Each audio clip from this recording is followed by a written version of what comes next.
आज हम पॉलिटी का नया सेशन स्टार्ट कर रहे हैं। आप लोग इसको ज़रूर फॉलो करिए, यहाँ से आप लोगों को ज़रूर बेनिफिट होगा। ठीक है, तो पॉलिटी का जितना भी सेशन होगा मैं यहाँ से स्टार्ट कर रहा हूँ। आप इसको थ्योरी सेक्शन होगा, इसमें से 2 पार्ट में थ्योरी सेक्शन होगा और थर्ड जो पार्ट आएगा उसमें मैं MCQs यानी कह सकते हैं क्वेश्चन आंसर करवाऊँगा। तो आप लोग इसको बहुत ध्यान से देखिए और शुरू से अंत तक बने रहिए। मैं धीरे धीरे करके आप लोगों को पूरा का टारगेट 60 डेज मैंने जो ये रखा हुआ है, सेशन रखा हुआ है, ठीक है, तो इसको मैं ज़रूर उम्मीद करूँगा कि कंप्लीट हो जाएगा और इसी तरह मैं GS के और भी पार्ट को आगे की तरफ बढ़ाऊँगा। ठीक है, तो चलते हैं, चर्चा कर लेते हैं पॉलिटी। तो इसके अंतर्गत देते हैं भारतीय संविधान की ऐतिहासिक पृष्ठभूमि क्या क्या है। भारतीय संविधान की ऐतिहासिक पृष्ठभूमि के अंतर्गत हम आज पढ़ेंगे। ठीक है, तो संविधान क्या है, सबसे पहले देखो व्हाट इज द कॉन्स्टिट्यूशन। संविधान किसे कहते हैं, संविधान क्या है। तो संविधान नियमों उपनियमों एक ऐसा दस्तावेज है जिसके अनुसार सरकार का संचालन किया जाता है, यानी सरकार को संचालित किया जाता है। यह देश की राजनीतिक व्यवस्था का बुनियादी ढांचा कैसा है, बेसिक ढांचा निर्धारित करता है। संविधान राज्य की विधायिका, कार्यपालिका और न्यायपालिका इसकी स्थापना, उनकी शक्तियों एवं दायित्वों का सीमांकन एवं जनता तथा राज्य के मध्य संबंधों का विनिमय करता है, यानी एक्सचेंज होता है इसके अंतर्गत। ठीक है, तो हम देखेंगे विधायिका क्या होती है, जो नियम क्या करती है, जो नियम बनाती है, विधायिका का काम होती है। कार्यपालिका उसको फॉलो करना, कार्यपालिका का काम है, लागू करना उसको। न्यायपालिका क्या होता है, अगर कोई कार्य में प्रॉब्लम समस्याएं खड़ी होती हैं तो उसको न्याय के द्वारा, यानी हाई कोर्ट या सुप्रीम कोर्ट में जितनी भी होती हैं याचिका के माध्यम से उसका निपटारा करना, ये न्यायालय का काम होता है, न्यायपालिका करती है। ठीक है, तो चलिए आगे देखते हैं। आइए इसके अंतर्गत देखेंगे प्रत्येक संविधान उस देश के आदर्शों उद्देश्यों क्या है, आदर्शों उद्देश्यों एवं मूल्यों का दर्पण होता है। संवैधानिक विधि क्या है, संवैधानिक विधि देश की सर्वोच्च विधि मानी गई है। ये भी देखिए, संवैधानिक जो विधि है देश की सर्वोच्च विधि होती है तथा सभी अन्य विधियों इसी पर आधारित होती हैं। जितनी भी अन्य विधियां होती हैं इसी पर आधारित होती हैं। संविधान एक जड़ दस्तावेज नहीं है बल्कि यह निरंतर पनपता रहता है। कई वर्षों से चली आ रही परंपराएं भी देश के शासन में महत्वपूर्ण भूमिका निभाती हैं। जो भी हमारी ट्रेडिशंस होती हैं वो भी संविधान में महत्वपूर्ण भूमिका निभाती हैं। चलिए, इम्पोर्टेंस ऑफ द कॉन्स्टिट्यूशन, संविधान का महत्व क्या है इसके बारे में तो हम चर्चा करेंगे। चलिए, संविधान का महत्व क्या है इसको भी देख लेते हैं। संविधान ये सुनिश्चित करता है कि कानून कौन बनाएगा। संविधान समाज में शक्ति के मूल वितरण को भी स्पष्ट करता है। समाज में निर्णय लेने की शक्ति किसके पास होगी, ये भी तो संविधान के अंतर्गत आती है। सरकार का निर्माण कैसे होगा इसको भी निर्धारित करता है। ठीक है, ये समाज की आकांक्षाओं एवं लक्ष्यों को अभिव्यक्त करता है एवं न्यायपूर्ण समाज की स्थापना हेतु उचित परिस्थितियों के निर्माण को सुनिश्चित करता है, यानी जैसे परिस्थिति होगी उसी के अनुसार इसको जो है सुनिश्चित करता है। चलिए आगे देखते हैं।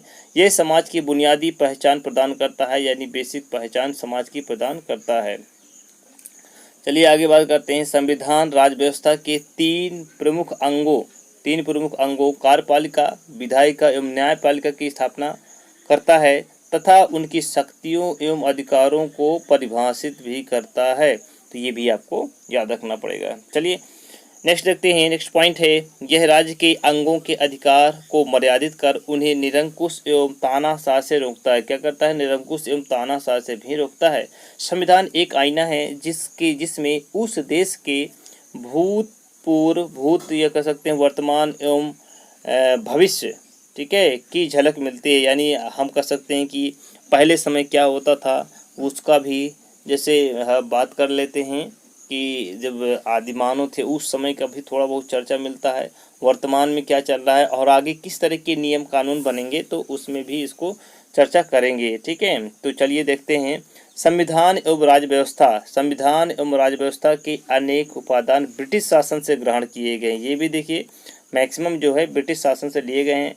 ब्रिटिशों द्वारा समय समय पर लगाए गए अधिनियमों में भारतीय यानी भारत सरकार और प्रशासन की विधिक रूपरेखा को तैयार किया गया है। तो ये भी आपको क्या करना है, यहाँ पर याद रखने वाला पॉइंट है, ये तो आपको याद रखना है। इसके अंतर्गत हम देखते हैं कि जो भी आगे 2 चरणों में दिया गया है उसके अंतर्गत देखते हैं। पहले कंपनी का शासन कब से कब तक रहा, 1773 से लेकर के 1858 तक रहा। सम्राट का शासन 1858 से लेकर के 1947 तक, यानी ताज का शासन कह सकते हैं इसको, इस तरह से ये हमारे उसमें रहा है। ठीक है, तो पहला जो पॉइंट हम पढ़ने जा रहे हैं रेगुलेटिंग एक्ट, ये वेरी इंपॉर्टेंट है। ठीक है, बहुत ही महत्वपूर्ण सेशन है, इसमें आप देखिएगा रेगुलेटिंग एक्ट से क्वेश्चन बनता ही बनता है, छूटता भी नहीं है। भारत में ईस्ट इंडिया कंपनी के कार्य को नियमित और नियंत्रित करने की दिशा में ब्रिटिश सरकार द्वारा उठाया गया पहला कदम था ये। यानी कह सकते हैं कि जो ब्रिटिश सरकार ने जो नियम बनाए हैं और उन्हें नियंत्रित किए हैं, तो पहला जो कदम था ये था, पहला ही कदम था। ठीक है, रेगुलेटिंग एक्ट के तहत केंद्रीय प्रशासन की नींव रखी, यानी सेंट्रलाइजेशन ये भी किया गया। केंद्रीय प्रशासन की नींव इन्होंने रखा था। बम्बई एवं मद्रास, जो मुंबई था और मद्रास था उसको कलकत्ता के अधीन कर दिया गया था। ठीक है, और इसमें देख लेते हैं बंगाल के गवर्नर को, क्या है इसमें से, बंगाल के गवर्नर को तीनों प्रेसिडेंसी का गवर्नर जनरल बना दिया गया था। ठीक है, तो ध्यान देना है कि बंगाल के गवर्नर को जो है तीनों को प्रेसिडेंट बना दिया गया था। शासन की समस्त सैनिक एवं सिविल शक्तियां गवर्नर एवं उसकी 4 सदस्यीय परिषद को सौंप दी गई थी। ठीक है, ये भी आपको याद रखना है। तो 1774 वेरी वेरी इंपॉर्टेंट है, यहाँ से 1774 में कलकत्ता में एक सर्वोच्च न्यायालय की स्थापना की गई, जिसके अंतर्गत बंगाल, बिहार एवं उड़ीसा शामिल थे। ठीक है, तो बंगाल, बिहार, उड़ीसा तीनों इसमें शामिल थे। इसके जो पहले मुख्य न्यायाधीश बने थे उनका नाम है एलिजाह इम्फे, इनका प्रमुख मुख्य न्यायाधीश थे एलिजाह इम्फे। ये भी आपको याद रखना, कई बार पूछा गया है कि जो कलकत्ता में 1774 ईस्वी में आपका जो मुख्य जो सर्वोच्च न्यायालय बनाया गया था, तो उसमें मुख्य न्यायाधीश कौन थे, तो एलिजाह इम्फे थे। ये भी आपको यहाँ से क्वेश्चन, यहाँ जो भी क्वेश्चन बनेंगे मैं आप लोगों को बताता चलूँगा। ठीक है, तो इसमें अब बंगाल के गवर्नर को क्या, अब बंगाल के गवर्नर को तीनों प्रेसिडेंसी का गवर्नर जनरल नियुक्त किया गया है। ये भी आपको ये ध्यान रखना है, जो बंगाल का था उसको गवर्नर था, गवर्नर को गवर्नर जनरल ही कहा गया है। मोस्ट इम्पॉर्टेंट है, ये भी आपको याद रखना पड़ेगा। यहाँ से ये जो लाइन है, इस एक्ट के तहत अर्थात रेगुलेटरी एक्ट के तहत बनने वाले प्रथम governor general lord Warren Hastings थे। कौन थे, लॉर्ड वारेन हेस्टिंग थे, आपको इतना याद रखना है।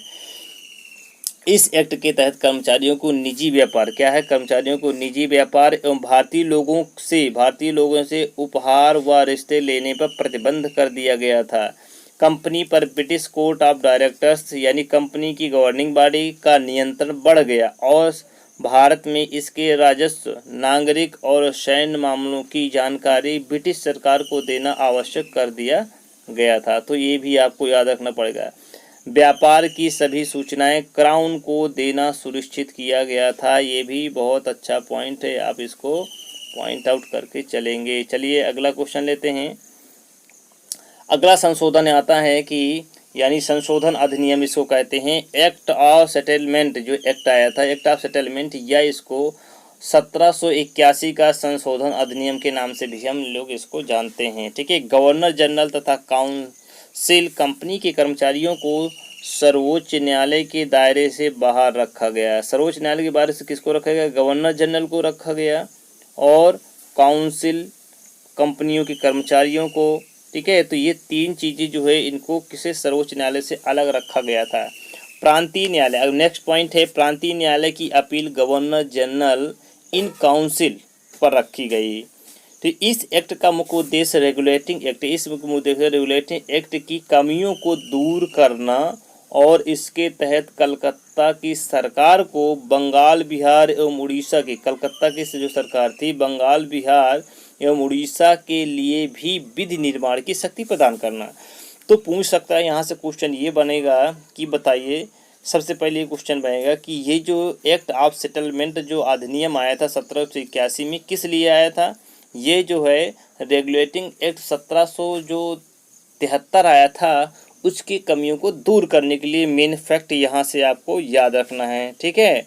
और जो है गवर्नर जनरल काउंसिल कंपनियों के कर्मचारियों को सर्वोच्च न्यायालय के दायरे से बाहर रखा गया, ठीक है। तो इस तरह भी आप लोगों को इसमें याद रखना पड़ेगा। और इसके तहत जो है कलकत्ता की सरकार को ऐसा नियम बना दिया गया, बंगाल, बिहार और उड़ीसा के लिए भी विधि यानी नियम कानून बनाने की शक्ति प्रदान की गई थी कलकत्ता को, ठीक है। तो इस तरह से आप इसको याद रखेंगे। चलिए अगला जो पॉइंट आ रहा है, पिट्स इंडिया एक्ट यानी 1784 में देखेंगे। इस एक्ट को ब्रिटिश संसद में तत्कालीन प्रधानमंत्री विलियम्स पिट्स द्वारा प्रस्तुत किया गया। विलियम पिट्स द्वारा इसको प्रस्तुत किया गया था। कंपनी के व्यापारिक, राजनीतिक एवं क्रियाकलापों को अलग अलग किया गया। व्यापारिक कार्यों के लिए कोर्ट ऑफ डायरेक्टर्स, देखो यहाँ पर व्यापारिक कार्यों के लिए क्या है, कोर्ट ऑफ डायरेक्टर्स रखा गया है। और राजनीतिक कार्यों के लिए क्या रखा गया है, बोर्ड ऑफ कंट्रोल रखा गया है। तो इतना भी आपको यहाँ पर याद रखने की जरूरत है। चलिए नेक्स्ट पॉइंट की चर्चा कर लेते हैं। इस प्रकार भारत में द्वैध शासन की शुरुआत हुई, ठीक है। इस तरह से द्वैध शासन यानी दोहरा शासन, दोहरा शासन क्या होता है, जैसे केंद्र में भी शासन हो और राज्य में भी शासन हो तो इसको द्वैध शासन की संज्ञा दी जाती है। और जैसे एक ही शासन हो तो सीधा सीधा जो राज्य सरकार का जो जैसे राष्ट्रपति जैसे शासन लागू होता है तो पूरी शक्तियाँ राष्ट्रपति के पास है, यानी एक कहरा शासन कह सकते हैं, यानी कह सकते हैं केंद्र के पास शासन हो तो उसको एक ही शासन कहा जाता है। इसमें द्वैध शासन की शुरुआत की गई है। कंपनी द्वारा अधिग्रहण क्षेत्र भारतीय राज्यों पर हुआ है। ब्रिटिश ताज का दावे का पहला संवैधानिक दस्तावेज तैयार किया गया था, ठीक है। तो ये नियम आपको यहाँ से याद रखना पड़ेगा। चलिए चार्टर अधिनियम देख लेते हैं। 1813 का अधिनियम क्या है, चार्टर अधिनियम क्या 1813, कंपनी के व्यापारिक एकाधिकार समाप्त कर, एकाधिकार जो व्यापारिक थे समाप्त करके चाय चीनी के साथ जो है इसमें रखा गया है व्यापार का एकाधिकार को छोड़ करके सारा का सारा जो है समाप्त कर दिया गया था। इसमें है भारत में क्या है,